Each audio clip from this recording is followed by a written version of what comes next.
Hi friends, இப்போ நான் பார்க்க போகிறோன்னா மாஸ்க் மிலன் வச்சு ஒரு ஜூஸ் தான் சேர்ப்பறேன். கூட நிறைய பெனிஃபிட்ஸ் இருக்குது. விட்டமின் ஏ, சி, கே எல்லாம் இருக்குது. இது வந்து நம்ம ஐஸ்க்கு நல்லது, அதுக்கப்புறம் வந்து ஸ்கின் கூட நல்லதுன்னு சொல்லுவாங்க. கட் பண்ணி ஜாரில் சேர்த்துக்கலாம்.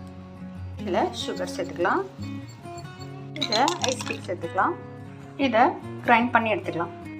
பாருங்கள், சூப்பராக ரெடி ஆகிடுச்சு. வடிகட்ட வேண்டாம். இதை நீங்கள் ஃபில்டர் பண்ணாதீங்க. பல்ப்லாம் இருந்தால் ஹெல்த்துக்கு நல்லது.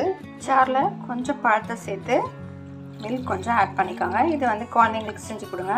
இதில் கொஞ்சம் சுகர் ஆட் பண்ணிக்கலாம். மில்க் ஆட் பண்ணது பாருங்கள், சூப்பராக ரெடி ஆகிடுச்சு. பல்ப்லாம் இருந்தால் கூட பரவாயில்ல, நீங்கள் வடிகட்டாதீங்க, சத்துக்கள்லாம் போயிடும். ஐஸ் கியூப்னா சேர்த்துக்கோங்க. பல்ப் சேர்த்துக்கலாம். எவ்வளோ சூப்பராக அருமையாக ரெடி ஆகிடுச்சு பாருங்கள். நீங்கள் ட்ரை பண்ணி பாருங்கள், குழந்தைங்களுக்கு செஞ்சு கொடுங்க. ப்ளீஸ் லைக் பண்ணுங்கள், சப்ஸ்கிரைப் பண்ணுங்கள் ஃப்ரெண்ட்ஸ். சூப்பராக அருமையாக ரெடி ஆகிடுச்சு பாருங்கள். ப்ளீஸ் லைக் பண்ணுங்கள், சப்ஸ்கிரைப் பண்ணுங்கள் ஃப்ரெண்ட்ஸ். தேங்க்யூ. நீங்கள் உங்கள்